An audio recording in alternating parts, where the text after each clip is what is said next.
বসে গেছো?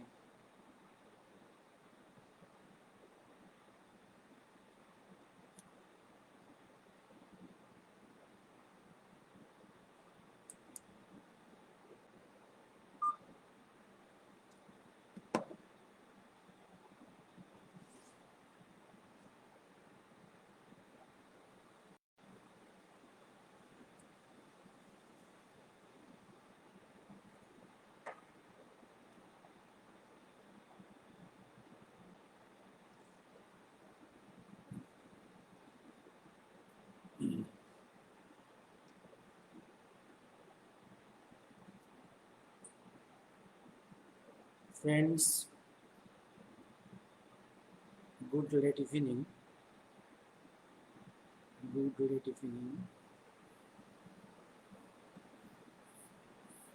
Today, I will discuss on a single point. Let me formulate that. Single point.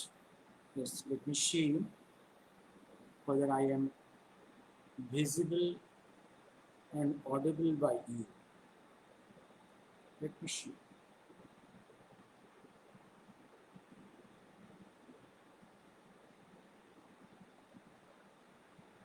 No, possibly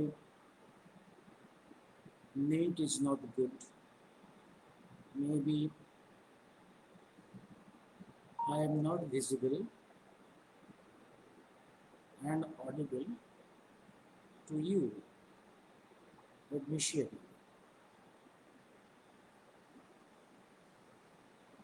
No, I am visible and audible. Okay.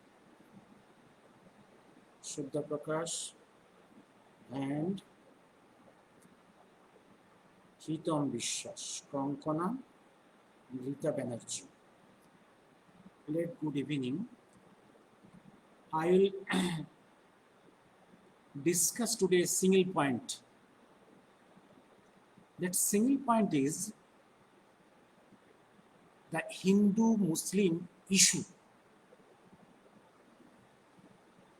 during our freedom movement. How actually single point is how Deshbandhu treated that issue and how Deshbandhu treated the Khilafat resolution by Gandhi in 1920.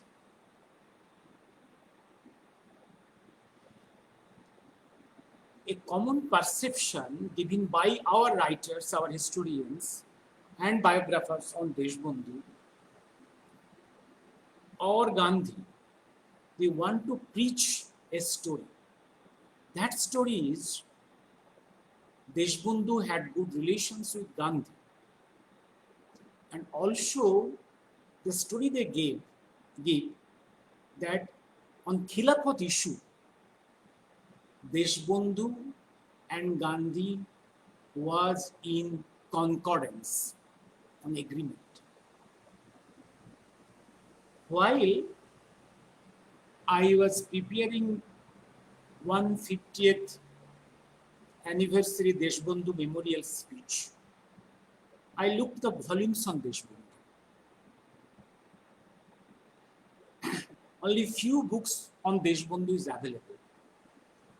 That's the tragedy. Bengal and India as a whole has forgotten Deshbandhu. And there is a perception given usually, a common perception, that Deshbandhu has got good relation with Gandhi. But while I was reading the diaries which are partially published and which are not published, diaries of records of statements of Mahakal recorded by his followers, I see in one place, in several places, Mahakal is told there was significant tussle between Gandhi and Deshbandhu. because Gandhi never was subject to any argument. He was not a man of argument, but Deshbandhu was a person of arguments. Gandhi failed to stand the argument of Deshbandhu many times. And Gandhi has only some dark ideas which cannot stand argument, which cannot stand the logic and the facts of history. And on one time, Deshbandhu told Gandhi stupid.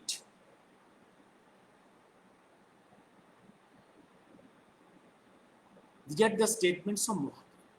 Also, when I see the biography, historic biographies well acclaimed on Jinnah, I told you Jinnah, there is two Jinnah. You cannot compare the Jinnah in the first part when he is the congressman and the Jinnah subsequently with the leader of the Muslim League. The two Jinnah is there. Also, in the first part of the life, Jinnah was a man of arguments, man of rationality. In Eastern India, in politics, Deshbandhu was man of arguments, logic.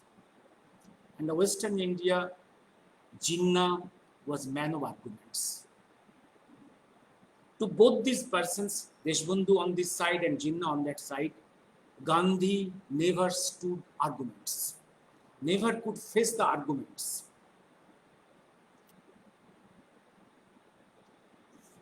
And the real fact is, Deshbandhu did not agree to the Khilafat resolution by Gandhi. But the tragedy is, historians, they write Deshbandhu agreed to the resolution, Khilafat resolution in 1920 Calcutta Congress. It's a fundamentally wrong one. And also, while I was reading the statements of Mahakal, I see there is a radical change in his mind about the Hindu-Muslim relations. At one time, he has told that, how can you imagine a man's ideas will not change after seeing the ghastly sides, the tragedies of direct action, partition, and massacres of millions of people? How can you think that ideas will not change in that man? He's indicating to himself. And in one place, Mahakal is telling, in your India, your Hindus are today the second-class citizens. You are unwanted dogs. You are Hindus in India, in this India, are unwanted dogs. You are being treated as unwanted dogs. This much difference of Mahakal in his next life about the Hindu-Muslim issue. But the fact is, in his previous life, he tried his level best as his guru, political guru Deshbandhu, to come to some compromise on this issue. And when I was reading his volume, Indian Struggle, I saw reflections of the facts which is not recorded by our historians. And really, in Indian Struggle, Subhash Chandra has clearly written, Deshbandhu did not agree to Khilafat movement resolution by Gandhi. There was a difference, disagreement. What really happened? But when in 1920, in Calcutta Congress, interim Congress in Calcutta, there was Gandhi got the Khilafat resolution and non-cooperation movement resolution passed. Subhash Chandra was in England. Naturally, he has no direct information what happened in that interim Congress in Calcutta in 1920. 1920 September, a special session of the Congress was held in Calcutta to determine the attitude of the Congress towards the reforms and particularly towards the elections to be held in that year under the new constitution. And at the instance of Gandhi, the Congress decided to adopt policy of non-cooperation towards the new constitutions. Three factors accounted for the decision: the atrocities in Punjab and the attitude of the Great Britain towards Turkey and the inadequacy of the new constitutional reforms. I'm quoting from. And in this very Congress, Gandhi got the Khilafat resolution passed and also the resolution of non-cooperation. Siardas, historian R.C. Mojumdar, in one place it's clearly written, the primary aim of Gandhi in this Congress was to pass the Khilafat resolution. And this non-cooperation resolution was secondary. The non-cooperation resolution, he got it passed to embolden his primary purpose, that is the Khilafat resolution. And you know subsequently what this Khilafat movement did in India.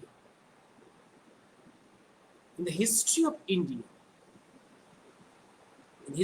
India, few facts gradually developed the process of partition of India and Pakistan. First is the birth of Muslim League in 1906 in Dhaka with the help of money from the British governor of Bengal and the Nawab of Dhaka. And the second is this Khilafat resolution by Gandhi and subsequently the communal award.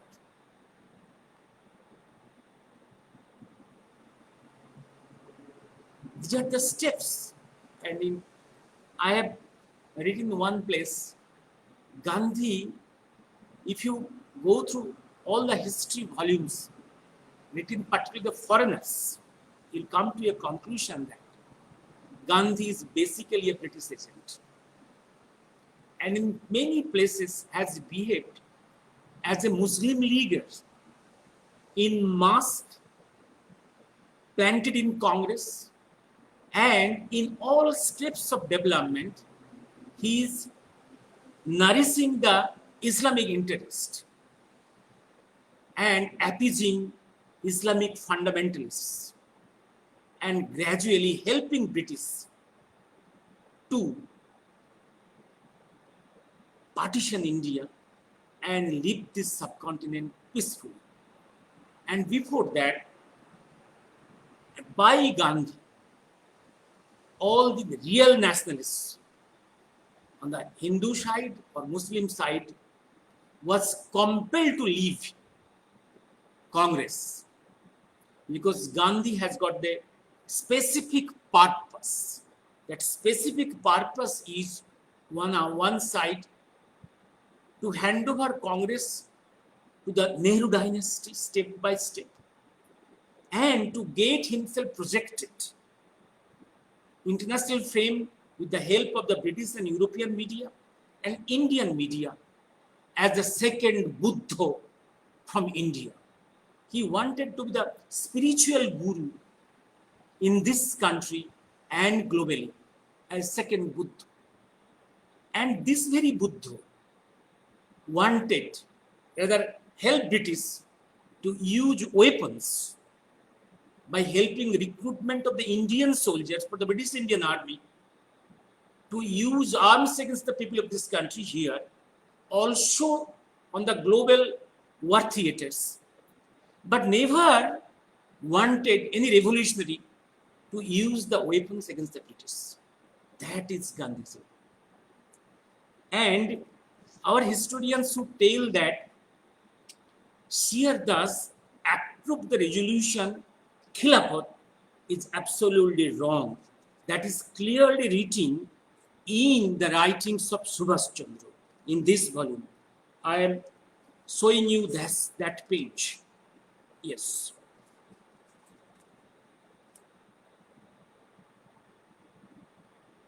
Yes. In this book, in one place, Subhash Chandra has clearly written to this resolution of Khilafat.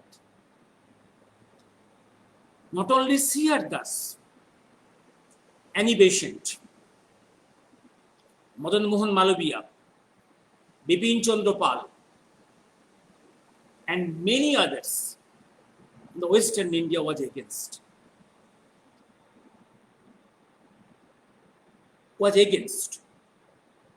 But subsequent developments I will come later. Yes. Anyway, all these persons were against this resolution of, even Jinnah was against this resolution of Muslim, this Khilafat movement. And also, Deshbandhu was against this non-cooperation movement, because in non-cooperation broad headline, there was three big headlines. One, non-cooperation, that is boycotting the legislature, law courts, boycotting educational institutions, and on the villages, the boycotting of the people with the British administration. For the last one, there is no hesitancy of Sheer Das. But boycotting the educational institutions and boycotting the legislature, the law courts, there was some objection, because people of this country will get some relief from the law courts. And when our nationalist institutions, academic institutions, university, school is not established where the students will read, the common people, the students of the general families will be deprived from education. How non-cooperation of the people with the educational institutions in the British system will help people on this anyway. And you know how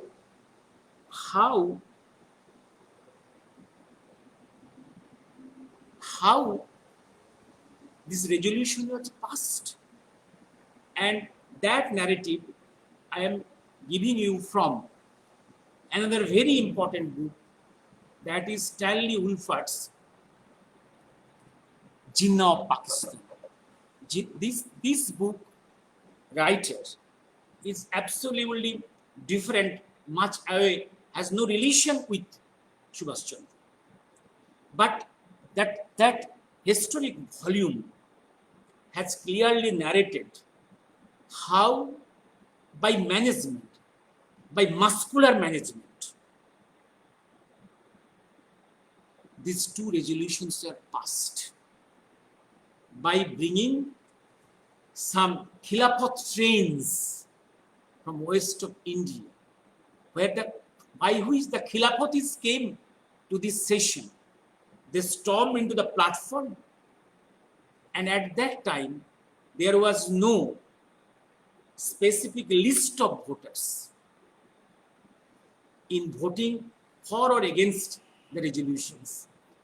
Persons who came into the dais, they had the right to vote for or against.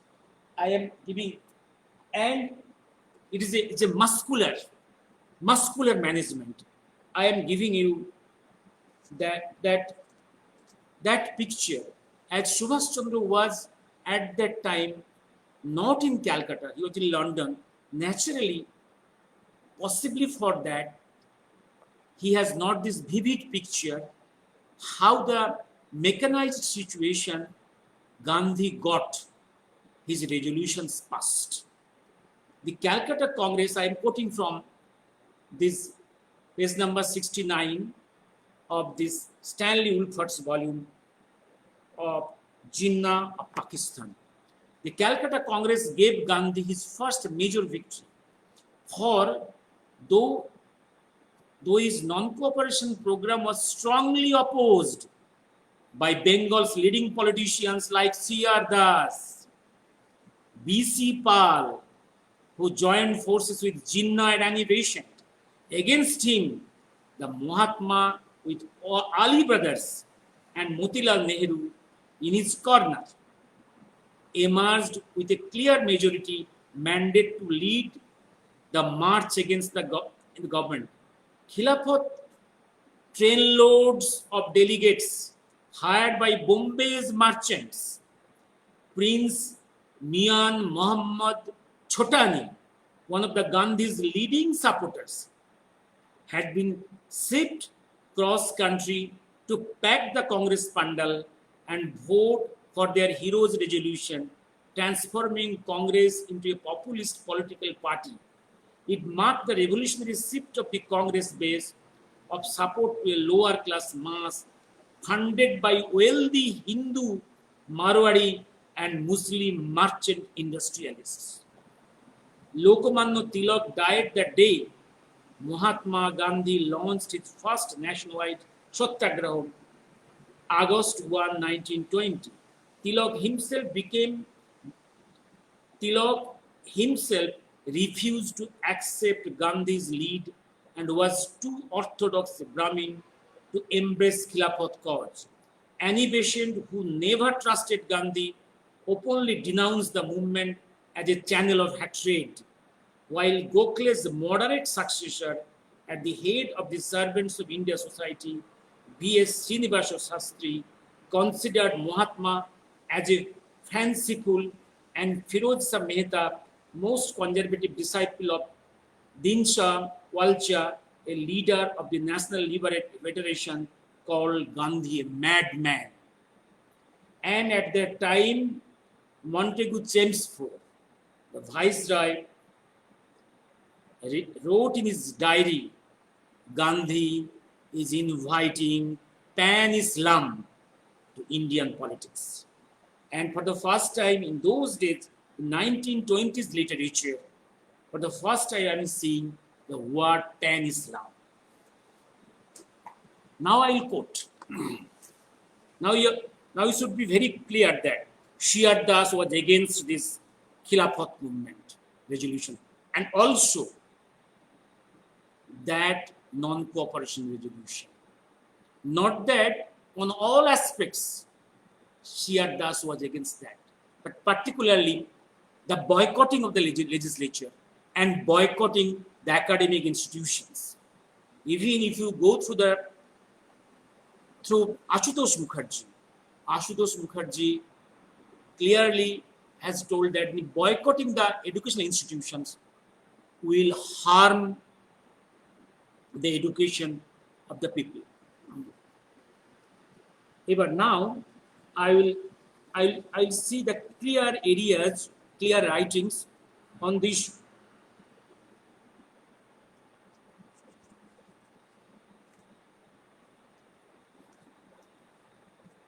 Yes.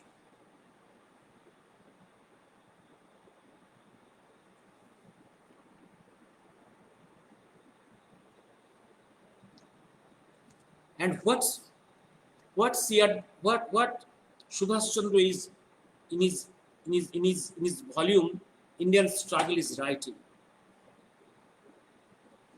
Many historians want to give a story that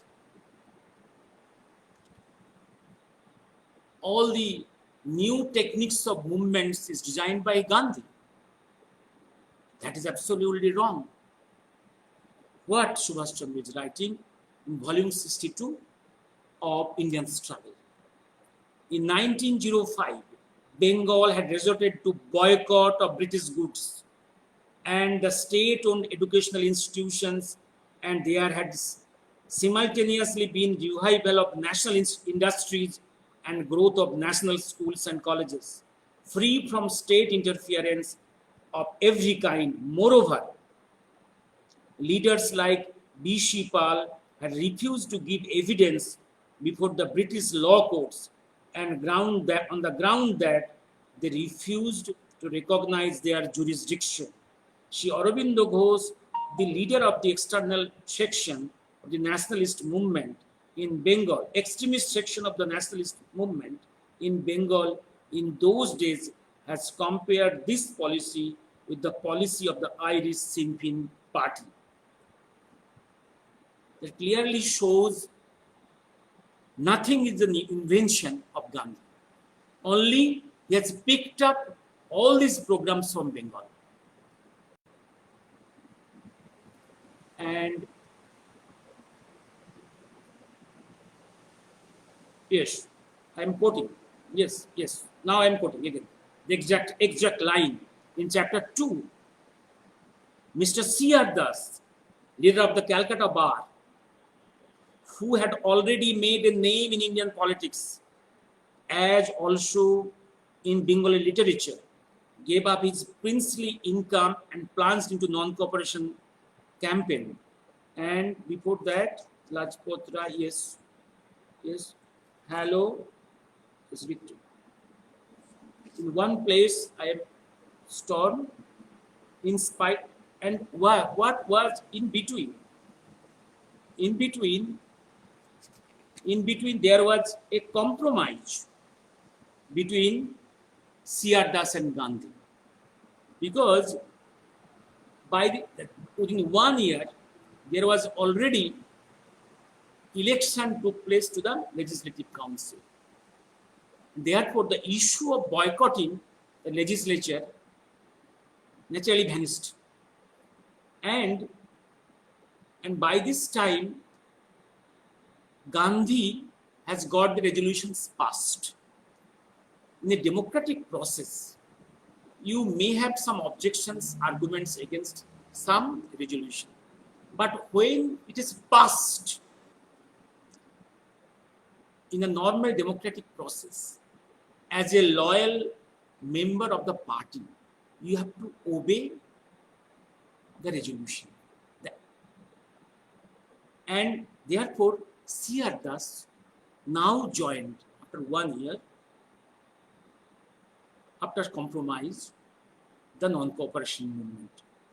And here, but fundamentally, there was a basic difference between different sections of the non-cooperation. This mind also about the Khilafat movement, because by this time you have seen how the Khilafat movement has created massacres in different parts of the country. And the Khilafat issue of the Muslims in India was as a result of their grievances against British Empire, the British which they have done to Khilafat related to Turkey. British at the end of the Second Year has fragmented, divided the Khilafat Empire. That is the grievance of the Pan-Islam against British. And they are expressing their grievances in India. And by passing resolution of Khilafat movement, Gandhi internalized an external issue, the issue which is not related to India, related to India's freedom movement in any way, incorporated the extra geographical issue to India. And that emboldened the Khilafatists and the Islamic fundamentalists and extremists in India. And one place, Subhash Chandra in this volume has clearly written, before coming to Calcutta in 1920 September to the interim Congress session in Calcutta, Gandhi had prior pacts with the Muslim groups. He has the prior pacts. Before coming to Calcutta, he completed these pacts with the Muslim groups and arranged their coming to Calcutta session, so that by the muscular voting, by forceful entry into the dais, they will get his resolution of Khilafat passed. And you see from those days, Gandhi is not for the nationalist movement, but mainly for Khilafat movement. He is to see the interest of the Muslim, keeping himself as a leader inside the Congress. He is to nourish and strengthen the Muslim interest in India. And you'll see that whatever this Khilafatis has done, massacres in different parts of the country, Gandhi had no voice against, no voice. And just 1 year after, another very important, you see the one fundamental record by Subj in this volume, Gandhi had prior agreements, pacts with the Muslim fundamentalists, with Khilafatis.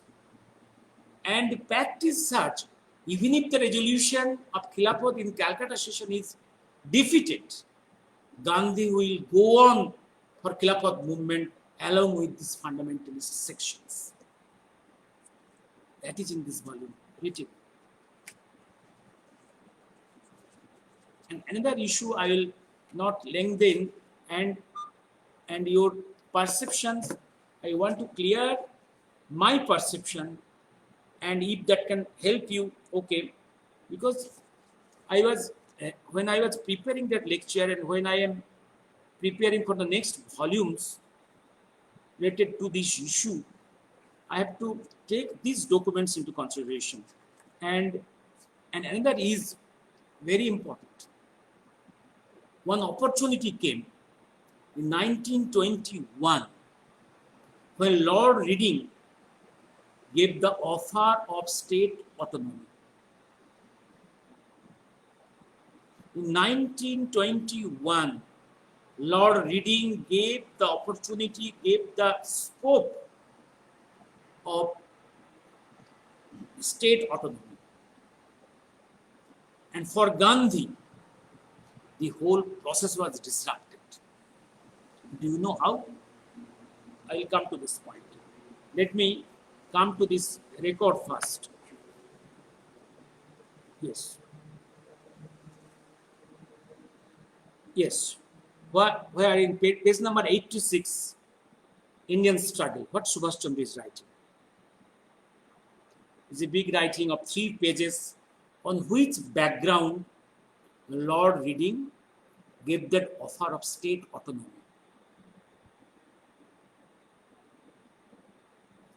In 1921, December 6, 1921, some months earlier, Afghanistan entered into the treaty with the Mustafa Kamal Pasha and all these things, the facts. And by this time, the Khilafat empire is fragmented. Kamal Pasha in power in Turkey. And the Muslim fundamentalists all over the West Asia is very aggrieved with the British. And also in India, there is movements against the British. In that situation, Prince wants to come to a tour in different parts of the India. But here, there is movements against the British. In Eastern India, that movement is being led by C.R. Das and Subhash Chandra. In that situation, if Prince, after coming here, see these disturbances, he will be displeased against the governor. That's why, to come to a compromise with the nationalist movement leaders, he gave an offer of state autonomy. This is Lord Reading should be anxious for the settlement with the Congress.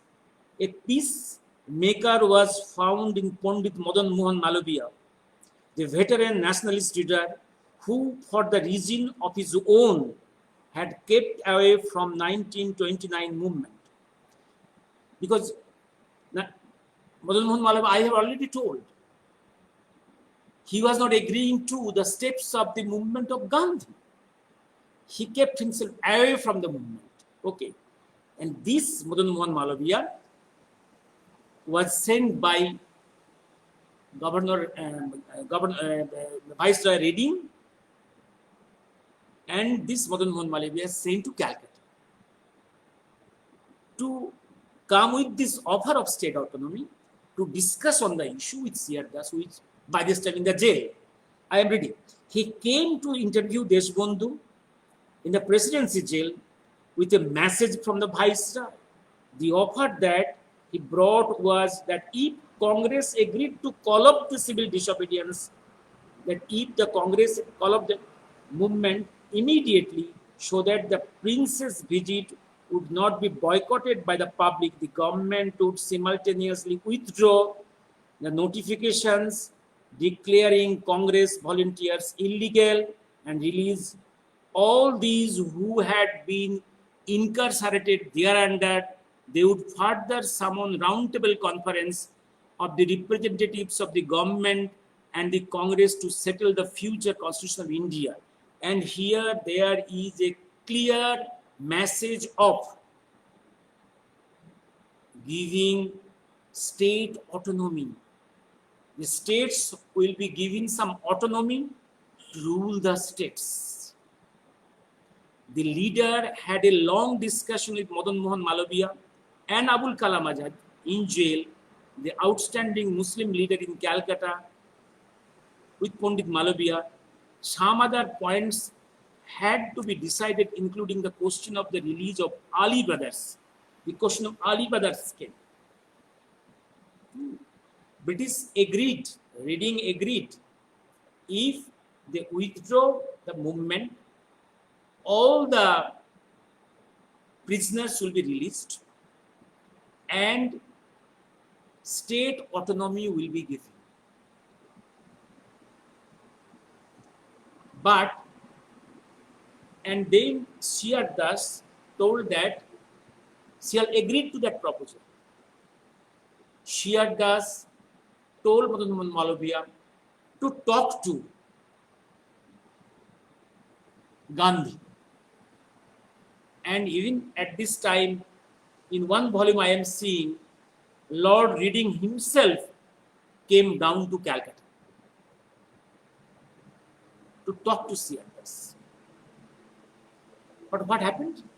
When the proposal went to Gandhi in his ashram, Sabarmati, his condition was he will not start any talk until and unless Ali brothers are released. And Lord Reading told Ali brothers are in jail not by an act made by him. Ali brothers are in jail by a law enacted by UK, because their arrest is related to Khilafat. Khilafat is an issue being dealt by the UK, His Majesty's government or Her Majesty's government. I, as a viceroy, I cannot decide whether the Ali brothers should be released or not. That will be decided by the Her Majesty's government. As a viceroy, by my capacity, I can release all the imprisoned ones and decide for state autonomy. But Gandhi stuck to this point. His only condition was Ali brothers must be released. Without the release of the Ali brothers, he will not discuss a single point. And by this way, the opportunity of release of political imprisoned persons in different jails in India and the scope of autonomy is disrupted. Gandhi's first condition was release of Ali brothers. This fact clearly shows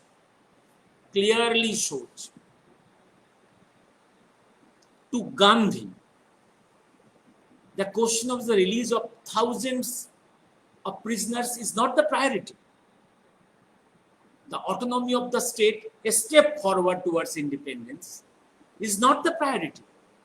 Priority is Ali brothers, the two Muslim fundamentalists. Ali brothers, the extremist Muslim Khilafatists. Their release is the priority. This clearly shows to, to Gandhi the independence of Bharatvarsha, the interest of the political prisoners were never the priority. Priority was Islam. Priority was appeasement of Islam. Priority was interest of the Muslim fundamentalists. My friends, I thought one time maybe Subhash Chandra in his biography has not described all these things. But now on reading all these things, I see Subhash Chandra has written many things which he knew in this book, which was written in Vienna while he was in exile. And this book was written there without any reference book, because in the mainland of the Europe, there is little number of reference books on India, particularly in political issues. But whatever written is from his memory, and this and few sentences I like to read from this volume.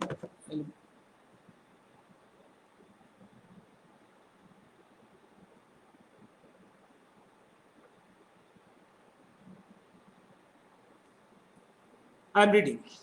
All that the Deshbandhu could do in the circumstances was to send for his friends who were then outside the prison and urge upon them that they should use all possible means to get the Mahatma to agree, because Deshbandhu agreed and Madan Mohan Malviya, others agreed, even Maulana Azad agreed, and already Jinnah agreed, and these friends did so, and many telegrams passed between Calcutta and Sabarmati, the usual residence of Mahatma near Ahmedabad. Ultimately, the Mahatma did come round, but by then it was too late. The government of India tried waiting, but changed their mind. The Deshbandhu was beside himself with an anger and disgust. The chance of a lifetime, he said, had been lost. This is its Gandhi. This is your Gandhi. And let me corroborate this from that famous volume, Stanley Wolfert's volume, on this Gandhi.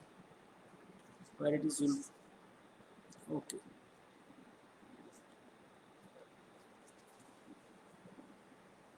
Yes. I've come to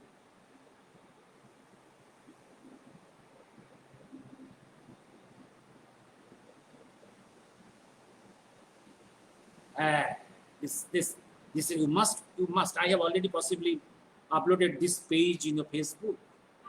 Yes.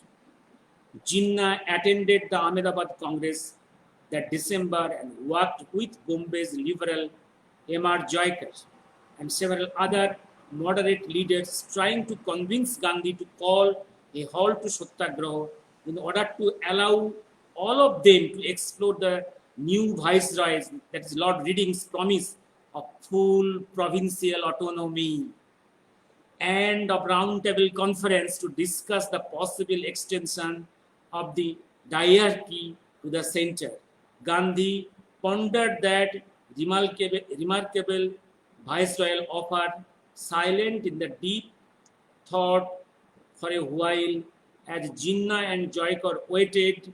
Finally, Mahatma agreed to give Reedy a chance to prove himself, but within an hour, pressed hard by misgiving of his more militant lieutenants, Gandhi changed his mind. Had he adhered to this initial response, the transfer of power from imperial British to national Indian control might have been advanced a full decade and a half.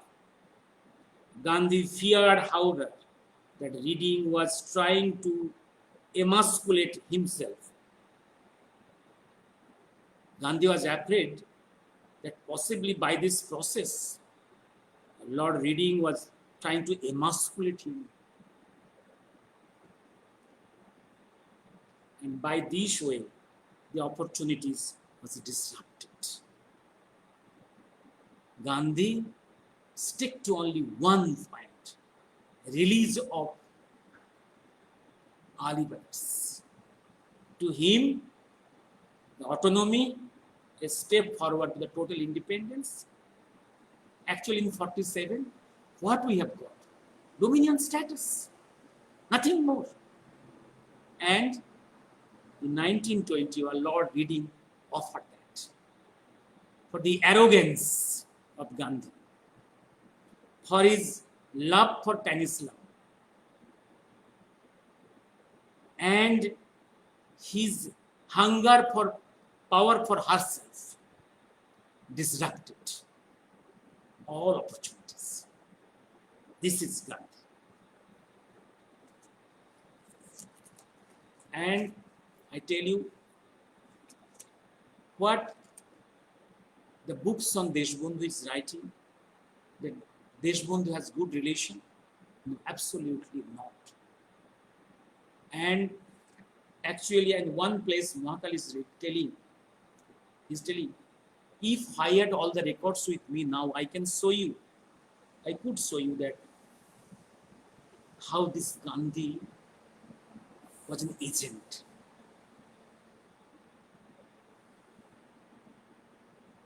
Of foreign forces. He disrupted everything. Gandhi was an arrogant. And in one place, in some places, Deshbandhu, in the face of Gandhi, has told him, you stupids, you stop. In that language. And I have told you, Gandhi and Nehru will never forget this word. Will never forget Vishwakut. Never. Let me stop here today.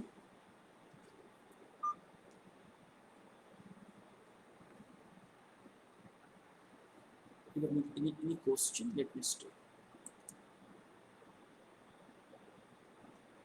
Ankona, Rita, let me see your Prakash.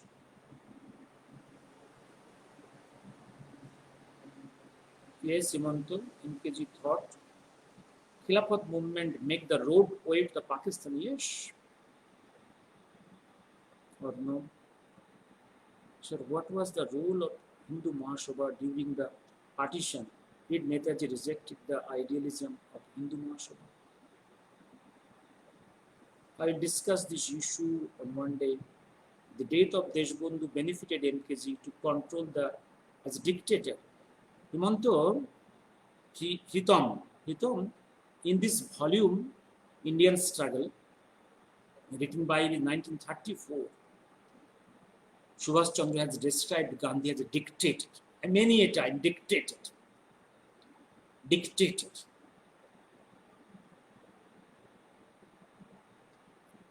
Shankar MKG was the first to introduce religion in politics, Bhait Khilafat. Yes, Shankar. Sumit Chandra. MKG acted as the factory owner's agent, infiltrating the workers' union.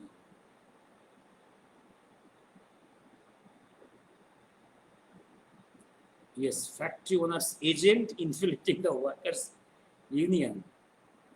MKG acted as a factory owner's agent, infiltrating the workers' union. Wow, very good. That is why he was parachuted into India by Brits. They saw the talent at mischief in South Africa. Yes. Have collected the PDF of Jinnah of Pakistan by Stanley Woolpert. Read this volume line by line.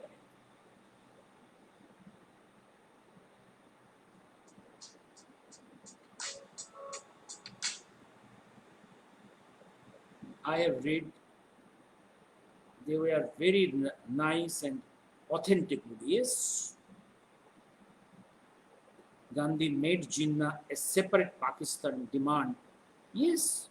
In one place, Mahakali has told clearly, Jinnah is a production of Congress, Gandhi's Congress. It's a production of Gandhi's Congress.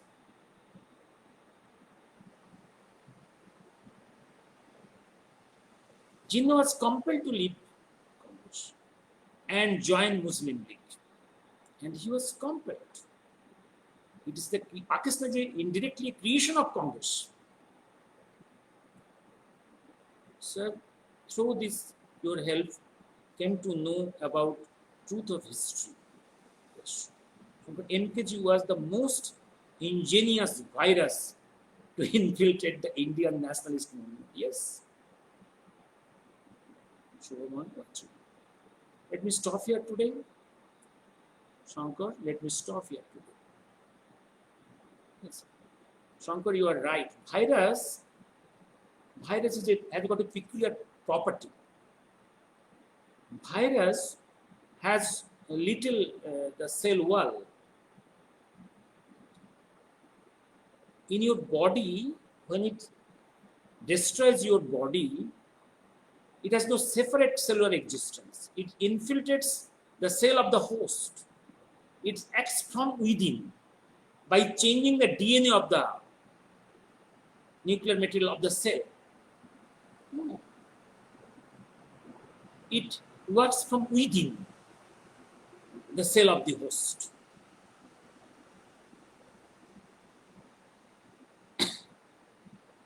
Let me stop here.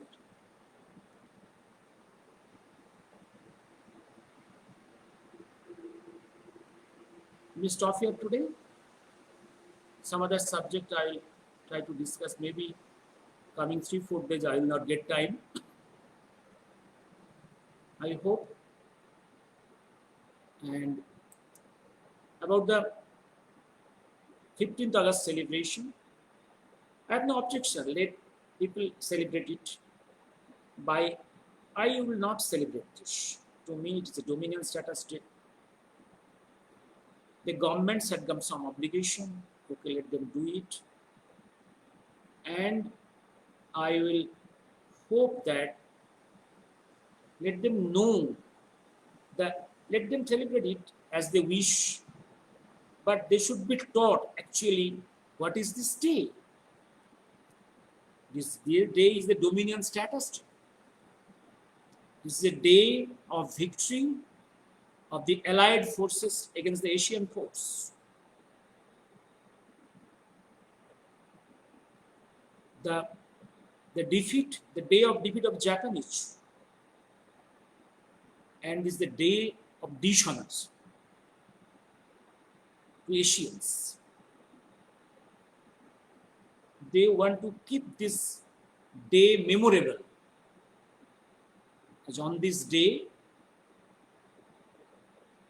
Japan's emperor declared ceasefire through his speech at midnight from the Nippon Radio Tokyo. Okay. And for the selection of the day, 15th August, no Indian leader has got any role. This day is an imposed day by the UK people, particularly Mountbatten and the royal family. We have no choice in choosing this day. In that way, this is not a very divine day, very good day. This is just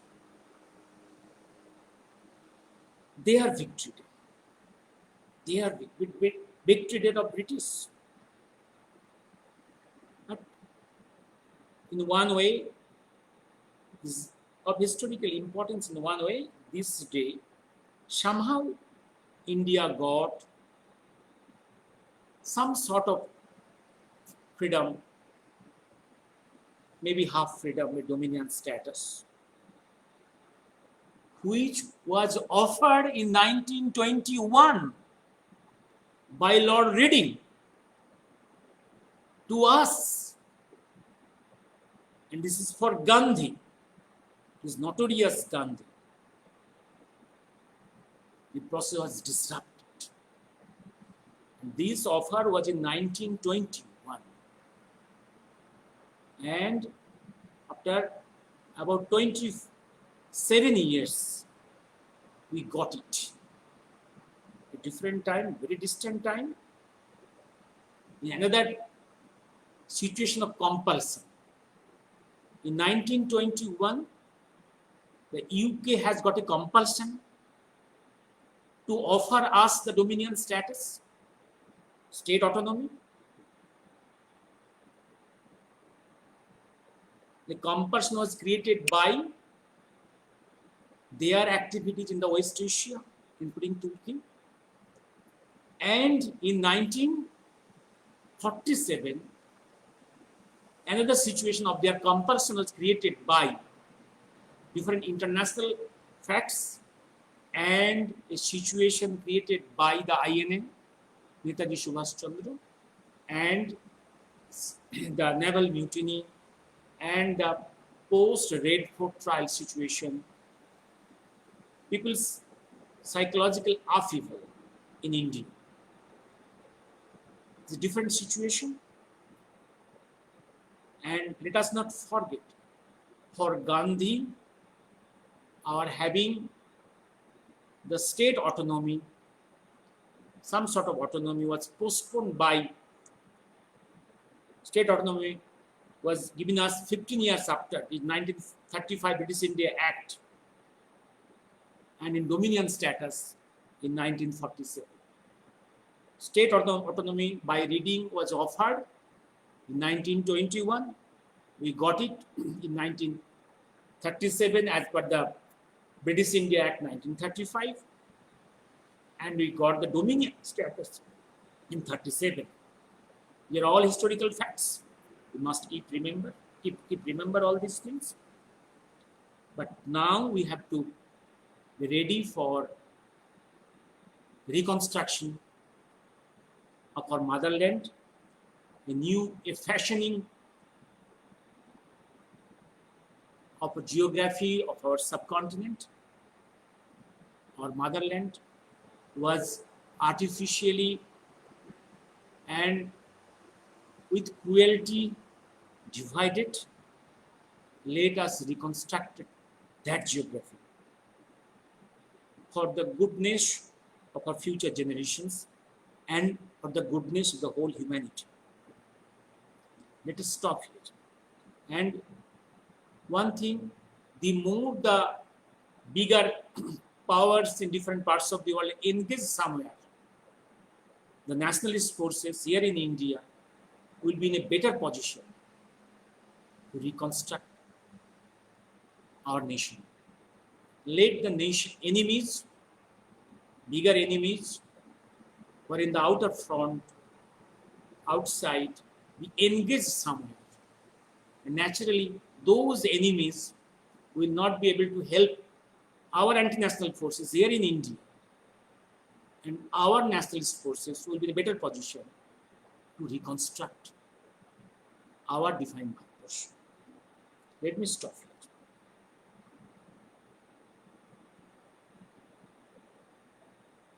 इनवर को Somosati, Gandhi made Jinnah a separate Pakistan demanded. Yes.